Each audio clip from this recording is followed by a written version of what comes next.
Bachelor of hotel management లో university first rank, second rank, third rank. Sun international, Visakhapatnam, Hyderabad. రాజకీయ నాయకులు రాసలీలను నడిపే విషయంలో నెంబర్ 1 రాష్ట్రమైన కర్ణాటకలో మాజీ ముఖ్యమంత్రి ఒకరు నందిబెట్ట ప్రాంతంలో ఉన్న అతిథి గృహాల్లో పలువురు యువతులతో సరస సల్లాపాలు నిర్వహించారని ప్రముఖ న్యాయవాది జగదీష్ ఆరోపణలు చేశారు.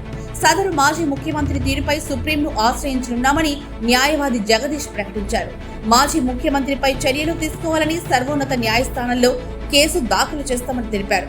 జగదీష్ అన్ని చెప్పారు గానీ ఆ మాజీ ముఖ్యమంత్రి పేరు మాత్రం చెప్పడం లేదు. ఆయన ముఖ్యమంత్రిగా ఉన్న సమయంలో 2 మంత్రులతో కలిసి నందిబెట్ట ప్రాంతంలో ఉన్న అతిథి గృహానికి వెళ్లేవారట.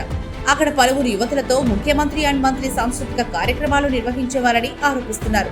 సదరు యువతుల్లో ఆంధ్రప్రదేశ్కి చెందిన ఒక సినీ నటి కూడా ఉన్నారని చెప్తున్నారు.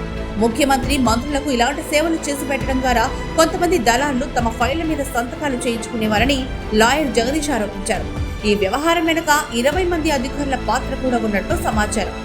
కొద్ది రోజుల్లో ఆ నాయకులు, అధికారుల పేర్లు బయటకు వచ్చే అవకాశం ఉందని అంటున్నారు. అప్పట్లో ముఖ్యమంత్రితో కలిసి గెస్ట్ హౌస్ లో సేవలందుకున్న మంత్రుల్లో ఒకరు ఇప్పుడు కర్ణాటకలో ఎంపీగా కూడా ఉన్నారట.